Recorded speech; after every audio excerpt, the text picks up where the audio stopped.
Get ready for a wild one. So this is you're meant to understand that this is a good story. Arthur's dad is waging a war, and simultaneously he falls in love with the wife of the guy that he's waging the war on. Is this Uther Pendragon? Yes. Yes. Merlin then magics a glamour on Uther Pendragon so that he looks like the guy whose war he's fighting, and then he goes and shags his wife. Bada bing, bada boom, that's your Arthur.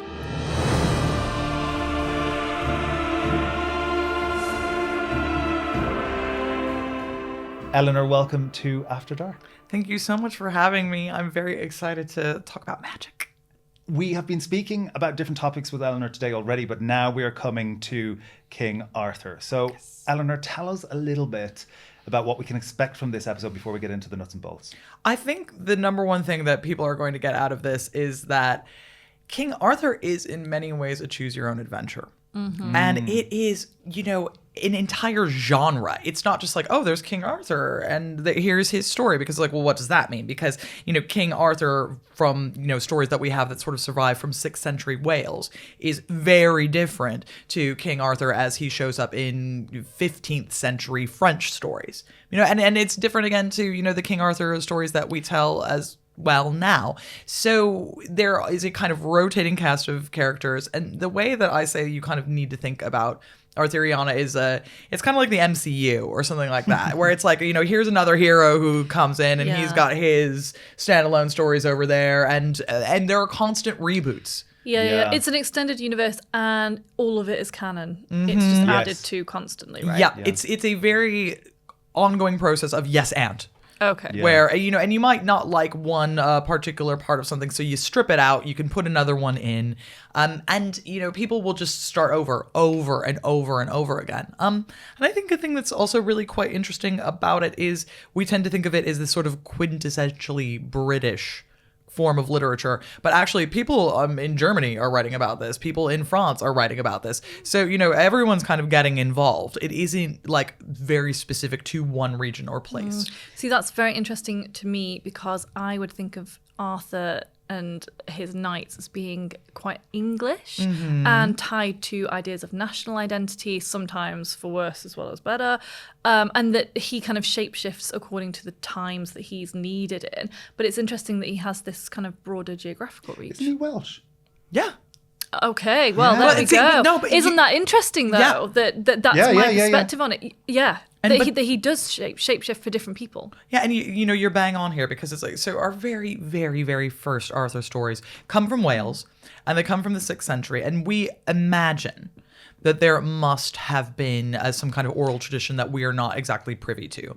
And the versions of these things that we have in manuscript form, they show up, a few hundred years even after that. And the original King Arthur stories are so funny in comparison to the really rich literature that we have later in the medieval period, or, when the Victorians get their hands on it again, because they're like so sparse, where they're like, my name is Arthur and I'm here to say I like hunting boar in a normal way, and then that's basically Sorry, did you come up with that right now? Yes, I did, which is kind of really sad. Oh my God. The rest of this episode, we'll just be able to do that. Well, history raps. But that's what they are. They're all rhymes, right? Yes, and they're usually like Arthur kind of shows up the first times as like a certain king's cousin or something like that. And they're like, oh yeah, I went over to my cousin Arthur's place, and there he is. And so he's not the main character to begin with. No.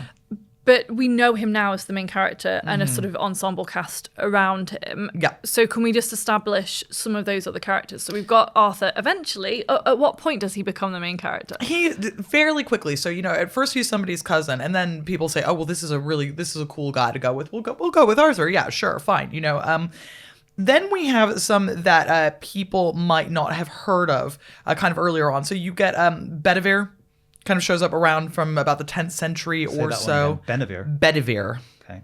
And he first shows up to like take Excalibur and give Excalibur to the lady in the lake. That's pretty formative in terms of the legend. Yeah. Mordred. Yes, heard of Mordred. Yeah, we know Mordred, and he's like one of the very, very earliest. He shows up in a historical work, the Annals Cambriae, in about 970 or so. Arthur's bastard son Morgause shows up heard of Morgause. pretty early on. Yeah, it's like, so Morgause is an interesting one because, like, the fact that Arthur has a bastard son comes in pretty early on. The fact that, like, he is eventually going to help cause the fall of Camelot, that comes in a lot later. Gawain. Yes. You know, your friend and mine. He kind of shows up around for the first time in the 11th century, and that's in Cuckwick and Olwen. And like Olwen or Owen, like he shows up at the same time then. Then there's Eric from Eric and Enid. Eric. And it's like, what's Eric doing here? Jim. Yeah, right? It's like, I love it that there's like a guy called Eric. Yeah. It's all like Tristan and Bedivere and Eric. Your boy Eric. You know him. And that's one of the earliest poems, and it's really interesting because it's a long meditation on whether or not you should love your wife, which is very funny because they're like, this guy got married and he's having a nice time with his wife and he doesn't adventure anymore. That's not right. I know that's not right. But interesting though, right? Because we're talking about relationships between men there, and how their relationships with women can be cause a tension in those kind of because that's central to homosocial Arthurian story, right? That Guinevere, the queen, it becomes a problem. Answer me this, just going through some of the names there. Mordred, Morgause, we've got Morgana as well, who we'll get on to maybe. Why are all the baddies in Arthurian legends, as someone whose name begins with an M, why are they all M letters? Is this some kind of medieval linguistic That's the most specific question I've ever heard. It's always bothered me. So one of the things that I will say here is we need to step back because, you know, Morgana or Morgan, and sometimes Morgan Le Fay, sometimes she's a baddie and sometimes she's a goodie. Okay, I take it back. Totally. Yeah, because like she's like, I mean, she is, for me, like it's all about, I want to see like the Morgan extended universe because she's really smart. She kind of gets things done. She is a lot of times a protector. So for example, by the time we get to the big stories about the fall of Camelot and everything, she's the one who kind of saves Arthur. So, you know, Arthur is wounded, but we never see Arthur die. And she takes Arthur to the Isle of Avalon. Right. And like, that's where he is. You know, the mystical Isle. And so sometimes she's good and sometimes she's bad, but that happens with like a lot of the women characters. I mean, we see this in long-running TV shows, right? Where after a while, the characters have to change their characterization because the plot isn't moving forward. Well, exactly. And, you know, we see this in general with the men as well sometimes too. So if you look at the really super early Welsh Arthurian legends, one of the guys that shows up all the time is Kay or Kai or Key. You know, it's the same guy, different ways of saying it. And he initially is like, that's Arthur's bestie, and he's like the greatest guy, and he's like, and you know, oh, we're just hanging out. By the time you get to the later medieval things, he's an antagonist. He's a bad guy. He like is making fun of Percival for no particular reason. Percival. Yeah, I know, like Percival, the nerd one. You know, and Poor Percival. And poor Percival. You know, That would have been me. And you know, you've got Lancelot, who initially went. So first of all, you've got like Kay is really, really good, and then you have Gawain is really, really good, and everyone goes, "Oh, Gawain's the best knight." He's like he's you know This the number is one. Gawain of Green Knight fame. Yeah. You know, Dev Patel in my head, always. You know. Dev Patel's in everyone's head all the time, right? Is that not You know, just me? yeah. Taking a turn. just one moment for a Dev. Call me. So Dev, if you want to come on the podcast at any point. so like you have Gawain then become like the superhero knight, like the Superman version of things. Then that gets handed over to Lancelot, and suddenly Lancelot's the best knight.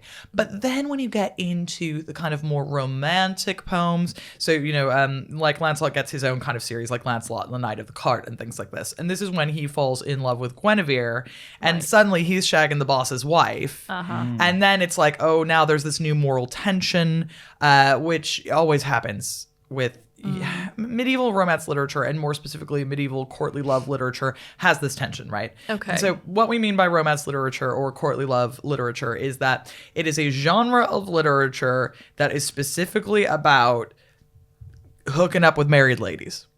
Yes, and it's a sort of moral test for the men, right? That it's part of their quest. Yeah, and it's like partially what you're supposed to be doing is you're supposed to be spurred to greatness by these women that you're in love with. And then question mark, you know, like you're supposed to gain their love. And there's an understanding that's fine because, you know, who gets married for love? Nobody gets married for love, which is part of like one of the tensions in Eric and Enid. because they're like, oh, what, you love this guy loves his wife, like that's weird, like that seems strange. And sometimes the Knights of the Round Table do marry for love, and that's all very nice. But for the most part, it's reflecting a reality for rich people at court, which is that you marry for business reasons, and you marry because that's who you got told you're going to get married to.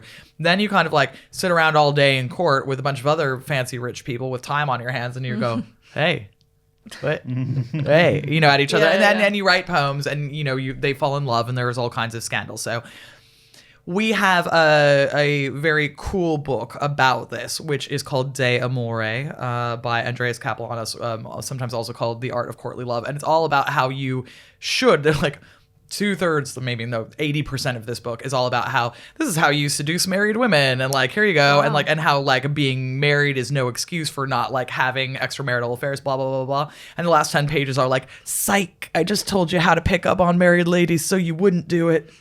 Be a good Christian. And that's kind of what's going on with Arthuriana as well. There's a bit of titillation, and then bam, the moral, Yeah. don't do it. So it's like the whole time you're kind of supposed to be going, go Lancelot, go Guinevere, you're in love, shag, shag, shag. But then they do shag, and then they're like, oh, now you can't find the Holy Grail. Because only the pure of heart can find the Holy Grail. Yeah, and then enter Percival. Percival is then introduced. He's Lancelot's bastard son.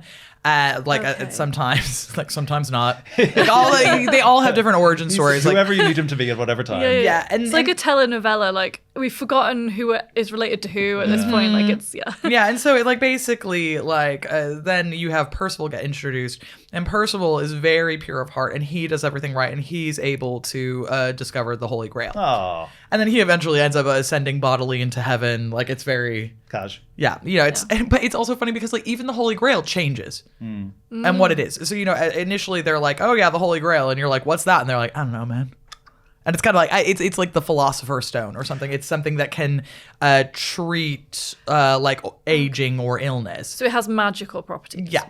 And then later on, it becomes clear that it's, like the cup that was used at the Last Supper. But this is something that gets added in way, way later. And now we take that for granted. When, if we say Holy Grail, we're all imagining a cup. Yeah. Right? But for them, even just these objects change all the time. When you're talking about Welsh King Arthur, his court is just like somewhere, like Camelot doesn't get introduced for hundreds of years, like as a concept. Yeah. So these things change all the time and the meanings change. But what is one of the things that we have to keep in mind of all of this that's quite interesting, because especially when we know that these things go back to kind of the 6th century, is when we're talking about Arthuriana in the Middle Ages, they're like, this is a story from the past. These are long ago and far away stories. They're not contemporaneous.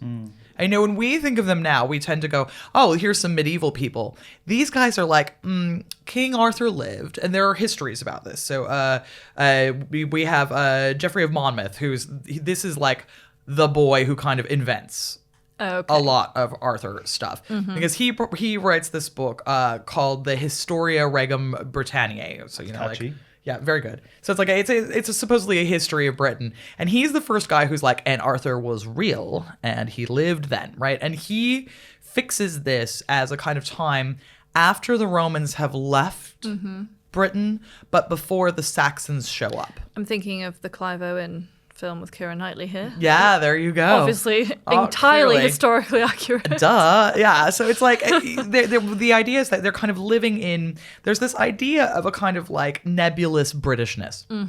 So sometimes it's Welsh, sometimes it's English, sometimes it's British, but it's before Saxons come over and introduce whatever is going on there. It's after Romans have left. So it's an idea of going back to a Britishness that's very vague and woolly, and we can't, it's hidden in the mists of time, but it's outside of the empires or the sort of the invasions of these different forces, whether it's the Romans or the Anglo-Saxons or exactly. Whatever, yeah. So with this, you then also are meant to understand that Arthur is Christian.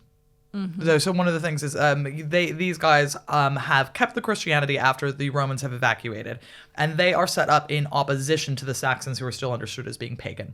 Okay. So it's also kind of like a call out to like, oh yes, and British people are very, Christian or whatever.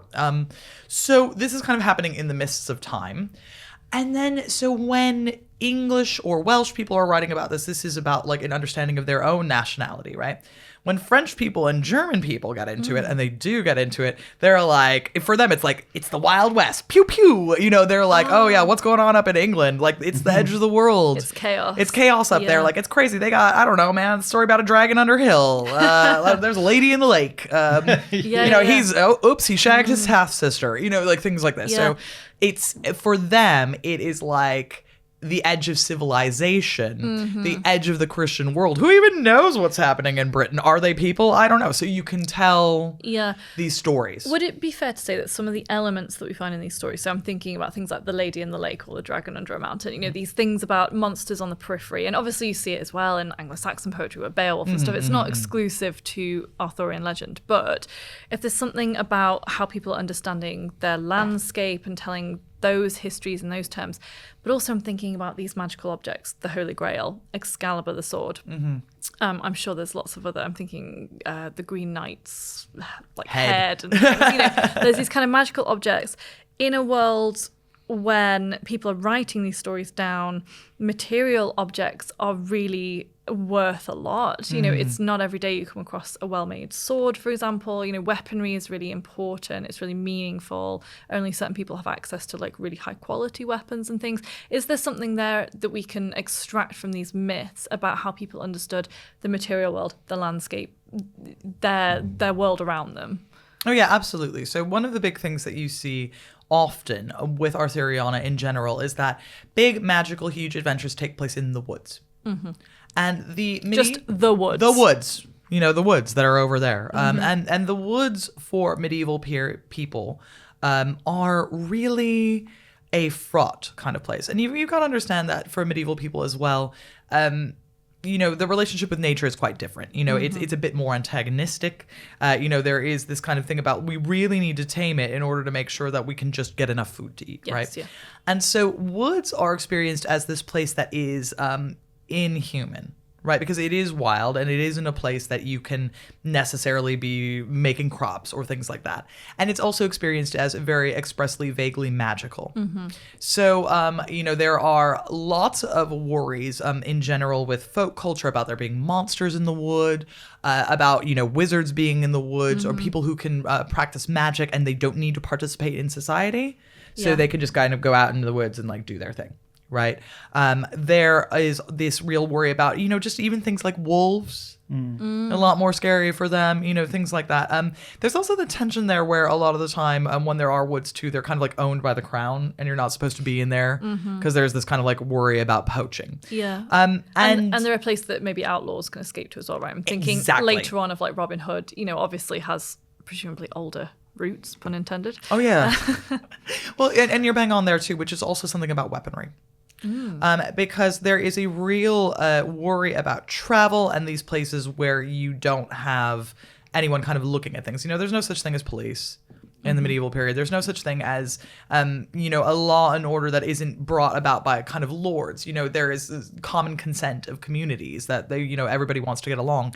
But if you are on a road or going through a woods, who knows what's in there? Who's in there and what are they going to do? And so this is a lot like weaponry because weapons are really tightly controlled.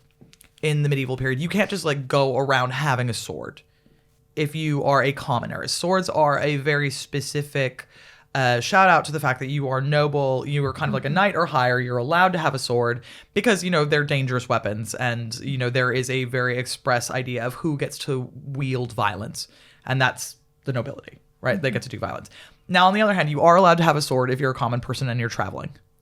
Oh, okay, like the one time that you can do it is because they're like, oh, it is dangerous out there, right? Yeah. But so you usually have to then kind of like leave it when you get to a town or something like that, and they'll kind of like hold it at the guardhouse or something like that, and then you can take hold of it again. Most people still can't afford it. Yeah. Most people are going to have like a pike or a knife or something like that. So, you know, all of this stuff about swords being magical, we have to understand, you know, like, so the sword in the stone or Excalibur, the Lady of the Lake, gives to Arthur as these signs that he is the king. This is also about like, well, who gets to have a sword, right? So there's the magical aspect of it, but it's also just like, well, yeah, and he's got a sword, so you know, there you go. You know, there's our boy, and that's how you know he's king because he's got like an even better sword.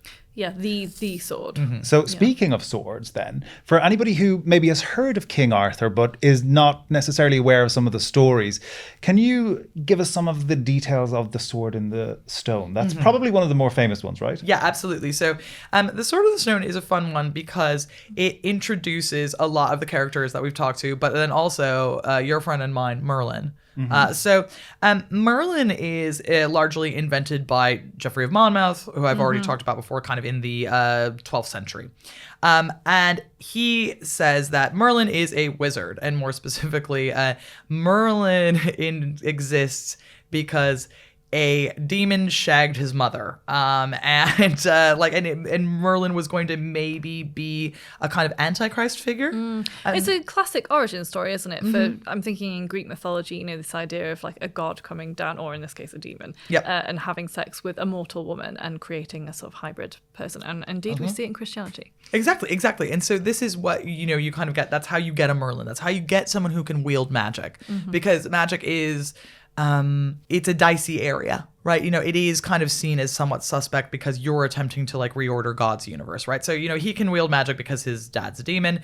He was going to maybe be an antichrist kind of figure. He was going to maybe kind of bring about the destruction of the world, but then his mom names him Merlin after her father, and then it humanizes him. So Merlin is made very human, and then he uses his powers for good. And one of the things that he uses his powers to do is kind of help out a young King Arthur. And more specifically, Arthur's dad's. Okay, get ready for a wild one. So this is you're meant to understand that this is a good story, but Arthur's dad is waging a war. And simultaneously, he falls in love with the wife of the guy that he's waging the war on. Is this Uther Pendragon? Yes. So Merlin then magics a glamour on Uther Pendragon so that he looks like the guy whose war he's fighting, and then he goes and shags his wife. So Issues of consent there, I would say. It's huge in the medieval world. Yeah, I don't think it's great. I personally would call it not good. So anyway, and then bada bing, bada boom, that's your Arthur. Are there issues in Arthurian lore then around the fact that Arthur is potentially, arguably, a product of rape? Is that an issue in his stories, or does that not come up? No, this is played as romance. Interesting. Yeah, oh, it's interesting. yeah. It's like, oh, it's not like, isn't it great? And this happens over and over in varying Arthuriana stories. It'll be like you kill someone's husband and then you show up and then like she shags you and then she's like, oh, I guess I got to marry you now and you killed my husband. There are all these like really dicey relationships that happen all the time with this. So Arthur's kind of like growing up kind of as a bastard, as like a few down the line. And here's where Kay comes into it as well. So Kay is often his older brother, but like his half brother, right? Because he's half a bastard or whatever. Kay is supposed to be preparing for a big tournament, but there is this sword in an anvil on a stone in a churchyard, and everybody knows that like if you draw that sword out, which is Excalibur, there's like 3 Excaliburs, just so you know, that you become then the King of England. And Merlin has kind of made that sword show up. And then Arthur is supposed to be going and getting Kay's sword because Kay forgot it back at the castle for this tournament. And he kind of goes by and goes, oh, well, I'll just get that one. And then it goes, pring, out comes the sword really quickly. And then he's like, oh, actually, this probably won't do, puts it back in, and then goes and gets the sword. And partially Merlin is like, you got to put it back because everyone needs to see that you've taken that out. And then Merlin has him take it out, and then everyone realizes that Arthur is meant to be the king. So it's a really interesting one because he is kind of like this deus ex machina that is kind of setting everything up for Arthur to come into being and then to also be the king. But there's also this story of Excalibur. It's so confusing because there's so many stories, right? Like it's a very much, which one do you want? It's choose your own adventure. Do you want the sword in the stone, or do you want the version where the Lady of the Lake gives Arthur Excalibur? And the Lady of the Lake is one of these, again, really difficult characters because sometimes she's Lancelot's foster mother. Sometimes she's like Merlin's girlfriend. Sometimes she's Merlin's persecutor. Sometimes she's just like, someone who gives you a sword and gives you the thumbs up and leaves again. So she's got these really differing parts to play, right? And this is an interesting thing about Merlin more generally, is that Merlin has these really difficult and very sexual relationships with women that come up over and over again. So, for example, some versions of stories will say that he's in love with Morgan. And he is, and then one of the reasons that Morgan becomes a really talented enchantress is that Merlin teaches her a lot of things. But there's also this kind of like push and pull there where Merlin will teach women magic if they have sex with him. Okay, not ideal. Yeah, not ideal. It's like it's very, very bad. And there, some of the stories about the Lady in the Lake and Merlin are kind of that Merlin has had this relationship with several women who he has taught, but he never teaches them everything, and he has sex with them. And then he falls in love with the Lady of the Lake, and she says, all right, well, I want to learn things, but I do not put out until you teach me every single thing that you know. And he says, okay, teaches her every single thing that he knows. And then as a result, she's able to use that magic. So I've got a good quote from one of the stories about this, which says, "The damsel was very wise for such a young woman. She perceived very well that he loved her. She was terrified by it, because she feared he would dishonor her by enchantment, or he would make love to her while she was asleep. When she heard that he would accompany her, she was very sorry about it, because there was nothing she hated so much as she did him. And there was nothing in the world that she hated as much as Merlin, for she knew quite well that he wanted to rob her of her virginity." So it's this tension that gets set up with women, right? Where here are women who want to know things. They want to kind of like climb a ladder of knowledge, but they understand that the kind of price for admission is that they've got to sleep with this guy that they don't care about. Well, there are two separate economies going on in Arthurian lore, aren't there? For the men, there's violence, there's weaponry, there's questing, there's monsters, there's all of that. And the throne and, fighting for that. And for women, it's an economy of... It's a sort of exchange of knowledge and sex, and those are the only things open to them. Do they ever get involved in any of the violence and the questing, or are they kind of trapped in that cycle? That's the only thing available. I mean, they are pretty trapped. I would say so. I'm kind of like thinking of all of the women, and like, the women often are the cause of various quests. Like in Tristan and Isolde, it'll be things like, Isolde is a really talented healer, but she's married off to, someone else entirely, and it's like her husband, like the guy she loves gets poisoned and like is going to get brought to her, but then like his new wife stops it from happening, and he ends up dying. There are all these terrible things that happen to these women. And indeed, like what is happening with the Lady of the Lake, there's also this really kind of gross internalized misogyny that happens where a lot of the other magic women hate the Lady of the Lake, because sometimes she manages to get all of Merlin's knowledge without having slept with him, and they all had to. And they all really resent that she got more knowledge and didn't also kind of like give up didn't give up this part of themselves. And what the Lady of the Lake then manages to do is cast a spell on Merlin. It depends. Sometimes she just like casts an enchantment spell on him so he falls asleep. Sometimes she magics him inside a tree. But one way or another, he, like King Arthur, is kind of waiting until someday, while he's trapped within these things. So it is the one time when a woman kind of wins something. But it's quite expressly understood to be bad.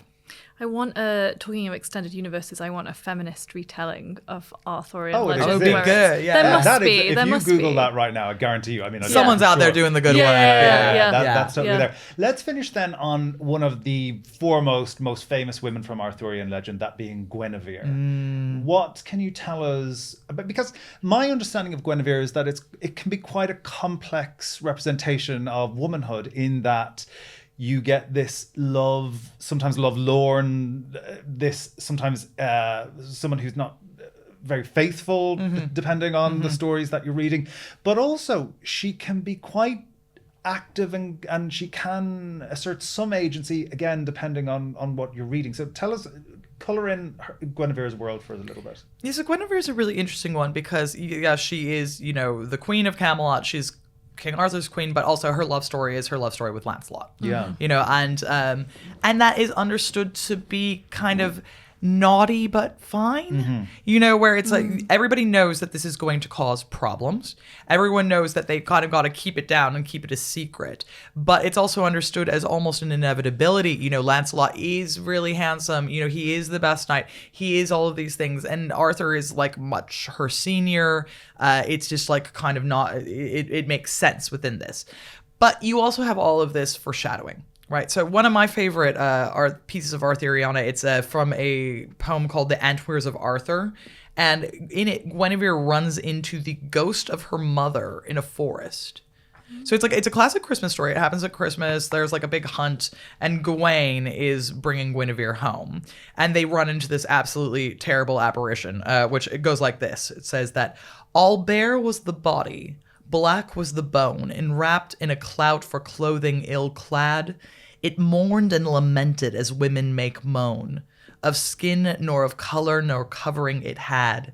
It stayed itself standing still as a stone. It groaned and it glared and it made as on mad. On her cheek, bare and dry, a toad might ye spy. All hollow her eye as embers glow bright. As embers red glowing, the ghost as it glide was wrapped in a clout, in clothing drear.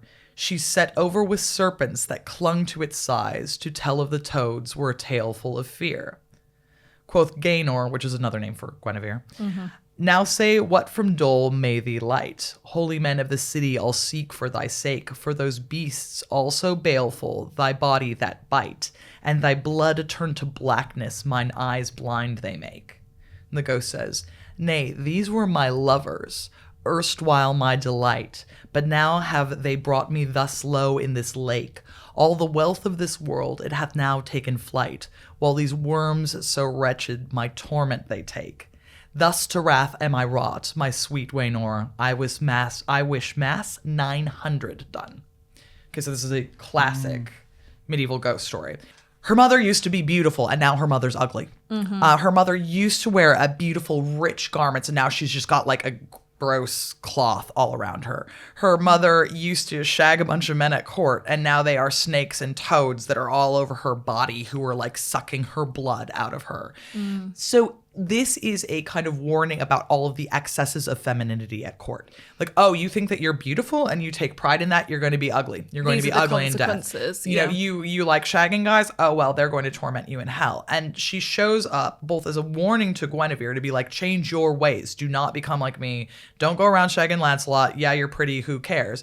But also to beg to have 900 masses said for her soul, because the only mediation for ghosts within the medieval period in literature like this is that you've got to go to the church and have a bunch of things said. So it's really interesting because you're shown exactly what the consequences for Guinevere are, but she almost can't do anything about it. It's like this is set in stone. This is the road that you're going down, and it is the one that's inevitable for courtly love damsels, right?